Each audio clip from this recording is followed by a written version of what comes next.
Hoje vamos falar sobre mononucleose, uma doença que pode ser assintomática ou facilmente confundida com outras doenças respiratórias comuns no inverno e que ficou famosa depois que a cantora Anitta foi diagnosticada com ela. Conhecida popularmente como doença do beijo, a mononucleose pode ser transmitida pelo contato direto com a saliva. Vamos conversar com a doutora Ana Paula Moscioni Castro, que é alergista e imunologista. Falei o nome certo, doutora? Bom dia! Perfeito, bom dia! Obrigada pela gentileza de ter aceitado o nosso convite. E vamos começar perguntando, o que é a mononucleose infecciosa? Você fez uma introdução perfeita. A mononucleose é uma doença cujo desencadeante, cujo vírus, ele tem um nome chique, difícil, chamado Epstein-Barr. Mas esse vírus, ele é um vírus do grupo de outros vírus conhecidos da gente. Ele é um herpes vírus. Então, ele, como muitos dos vírus da família herpes vírus, ele tem a seguinte característica. A gente tem a infecção por ele, a gente adoece ou não, como você bem recomendou, falou, e esse vírus ele pode ficar latente. E quando a gente tem um problema que afeta demais a nossa imunidade, aí a gente pode ter esse vírus agudizado. Mas é mesmo uma doença muito comum na infância, na adolescência ou já nos adultos jovens também que ainda não tinham tido a mononucleose.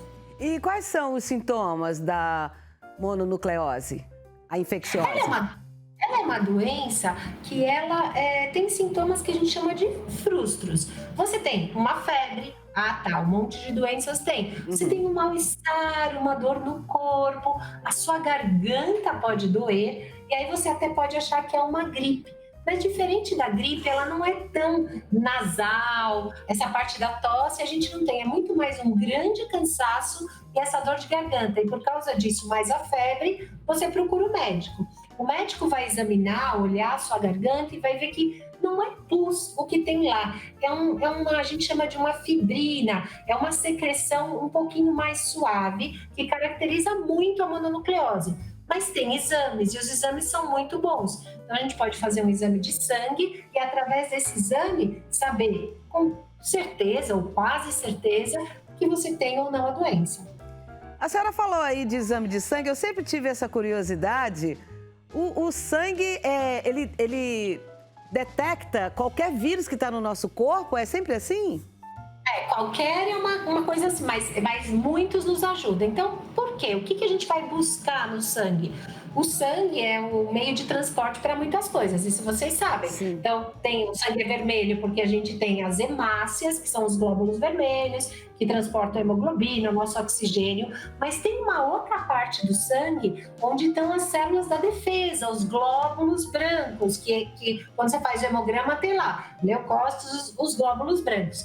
Essa é a célula da defesa, já que eu estou com mononucleose, ela está trabalhando, me ajudando a produzir a defesa contra esse vírus. E nós produzimos anticorpos. Então, no sangue, eu vou buscar esses anticorpos. Então, quando eu peço exame de sangue específico para essa doença, o laboratório ele busca o anticorpo específico para essa doença. Se eu tenho esse anticorpo do tipo IgM, significa que eu estou com a doença. Então, o laboratório ajuda muito a gente. É um exame específico para isso. Ah, tá. Agora eu entendi. Tem que ter essa coisa específica.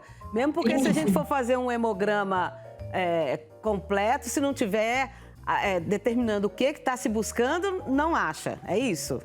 Apesar do exame chamar hemograma completo, ele tem uma análise de algumas coisas muito importantes, mas ele não ajuda em tudo. Então, eu acho que é perfeita a sua colocação. Agora, quanto tempo que dura essa mononucleose? É variável. Ela pode, você comentou, algumas pessoas elas são assintomáticas, outras a gente fala medicamente falando oligossintomáticas, poucos sintomas, mas algumas crianças e até pré-adolescentes, eles podem ter febres até por 3 semanas. Então, é uma doença que às vezes demanda a ida ao médico, a realização de exames, porque foge um pouquinho daquela febre mais do dia a dia de um quadro de infecção respiratória, que são 3, 4, 5 dias. Então, às vezes, a febre é muito prolongada. E existe, assim, grupo de risco para essa infecção, doutora?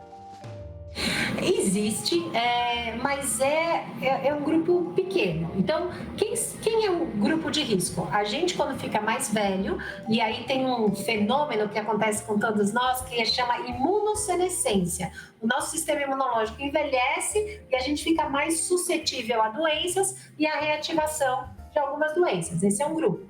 E pessoas que têm defeitos imunológicos importantes. Então, ou você está fazendo uma quimioterapia, ou você está usando alguma medicação que precisa diminuir sua imunidade por causa de alguma doença, né? Então, esses são grupos de maior risco e aí a gente sempre fica atento.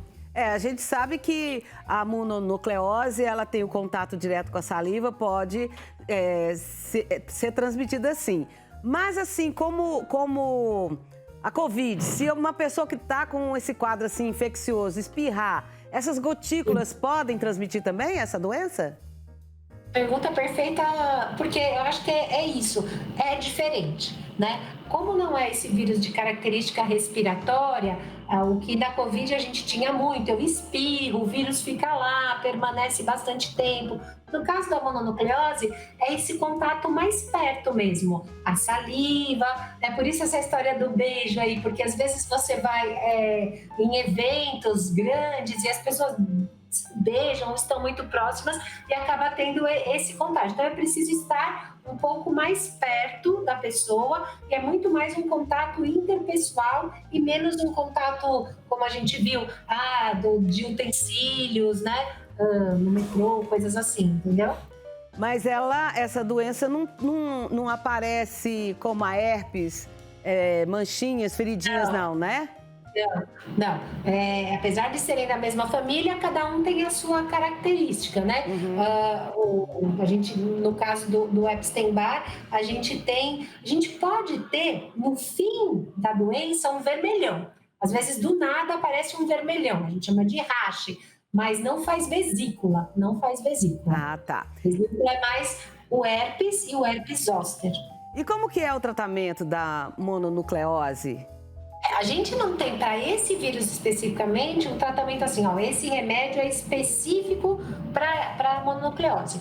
E outro aspecto que é importante a gente entender é que na imensa maioria, ela é uma doença super benigna. Você vai fazer seu repouso, ficar lá quietinho, né? Tomar bastante líquido, tomar um medicamento para febre e esperar o quadro passar. Esse é a recomendação mais, né? Uma coisa mais frequente que a gente acaba recomendando.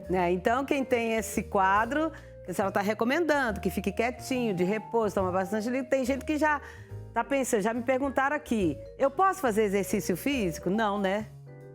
Você vai estar cansado, né? Normalmente, se você teve a doença mesmo, você vai estar cansado. É uma característica dela ter um certo cansaço, um pouco assim, do corpo mesmo. Não é respiratório, nada. Você tem uma fraqueza e aos poucos você vai se recuperando. Repouso é um santo remédio. É verdade.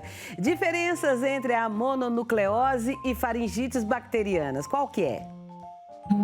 Muito bem. Então, a faringite bacteriana, ela é um quadro assim, um quadro clássico, ele vai de 0 a 10 muito rápido. Nossa, minha garganta tá doendo muito. Tô até com dificuldade de falar, vem um febrão. Aí você examina, é muito restrita essa região.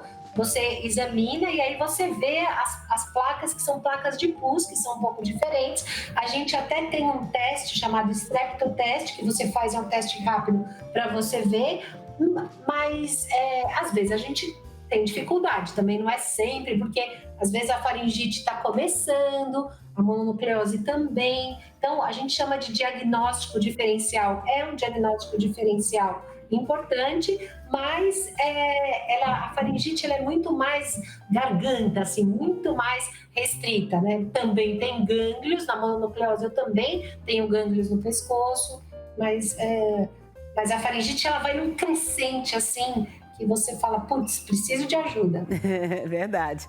Agora, existe diferença entre síndrome de mononucleose e doença mononucleose? Não, a doença mononucleose é essa que a gente falou.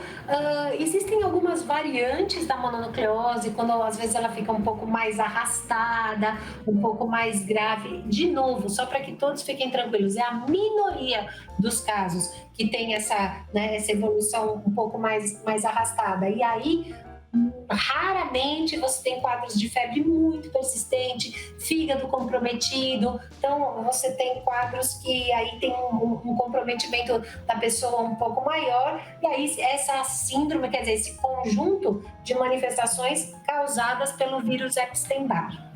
E por falar nisso, qual que é a relação entre Epstein-Barr e a esclerose múltipla? Estava esperando essa pergunta, porque isso parece que ganhou, né, uma certa visibilidade. Então, assim, a esclerose múltipla ela é uma doença extremamente rara, ela é uma doença autoimune, então, quer dizer, por alguma razão eu passo a combater uma parte da substância branca, que faz parte da composição lá do seu sistema nervoso. Para tentar entender o que constrói essa doença, existem muitos estudos. Então, tem características genéticas, puxa, eu tenho uma genética assim que facilita, e o Epstein-Barr, ele pode ser um fator de risco. Então, isso que eu acho que é importante. O fator de risco é, puxa, se eu tenho isso, me coloca em maior risco. É que nem aquela história, olha, se eu vou atravessar a rua de olhos fechados, eu tenho um risco maior de ser atropelado. Mas se é uma rua calma, esse risco é menor. Se é uma avenida, esse risco é muito maior. Então, assim, o Epstein-Barr é algo como atravessar a rua de olhos fechados, mas uma rua mais calma. Então, existe essa chance maior, mas pode ser que a imensa maioria das pessoas que têm Epstein-Barr não terão esclerose múltipla. Bom, agora eu queria fazer... Sim, pode continuar. Conclua, por favor. Não, é só para as pessoas ficarem tranquilas, porque às vezes faz uma correlação e aí e muita gente tem mononucleose, né?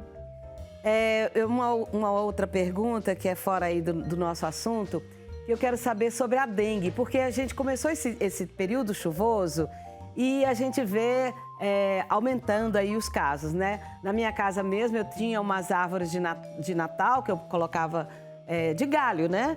Que eu colocava no cimento e era bem assim, tava bem rente. Mesmo assim, bem rente, tinha os ovinhos dos bichinhos lá. Aí o pessoal foi lá e ajeitou tudo e nos alertou que mesmo raso, eles vão lá e põem os ovinhos e aí, né? Agora eu queria saber sobre a questão da dengue hemorrágica. Ela é assim, pegou a dengue e ela transforma em hemorrágica ou é um... É assim, ó. Cada vírus tem uma personalidade, né? Então, tá. O vírus da dengue, ele tem essa característica dele, a gente chama, é um vírus que tem como se fossem 4 irmãos da mesma família. Então, todos são da dengue, mas eles têm, né, esses vários tipos. A dengue hemorrágica, ela só acontece, não acontece em todo mundo, mas ela só acontece após a segunda ou terceira vez que você teve dengue, porque existem características da resposta imunológica desse vírus que a hora que vem de novo, então não é o mesmo vírus, porque se fosse eu teria imunidade, é o irmão que chega, e a hora que ele chega, o sistema imunológico fala, conheço, farei a proteção, mas não conheço tão bem, e aí ele se espalha e é uma chance maior de vir a dengue hemorrágica. E esse mosquito, ele é característica de país tropical mesmo? Totalmente. E é difícil de combater, hein? Mesmo com toda a prefeitura combatendo, a gente olhando. Mas tem gente que não olha, né? Tem gente que... O meu vizinho, eu faço de tudo, mas o meu vizinho não faz. Tem um lote baldio ali. É difícil, né, doutora? Mas eu acho que o que a gente aprendeu muito, né? Especialmente nesses últimos anos, é que você é parte importante, eu sou parte importante. Então, eu acho que esse exercício da cidadania, ele é um exercício real mesmo. Eu tenho que ir lá, olhar minha árvore, fazer o movimento. As entidades, elas não conseguem dar conta de tudo. Por mais que a gente chame a prefeitura, ela não consegue. É verdade. Temos que fazer essa corrente do bem aí, fazer a coisa funcionar, né? Vamos apostar que agora vai melhorar. Sim. Muito obrigada pela sua participação, Ana. Um beijo para a mamãe Ana, que é a nossa telespectadora, né? Fico muito feliz de saber disso. Espero que volte mais vezes para dar mais esclarecimento à nossa população. Obrigada por esse espaço. Falar de saúde é muito importante em todos os níveis. Muito obrigada mesmo. Ok, um abraço. Tchau, tchau.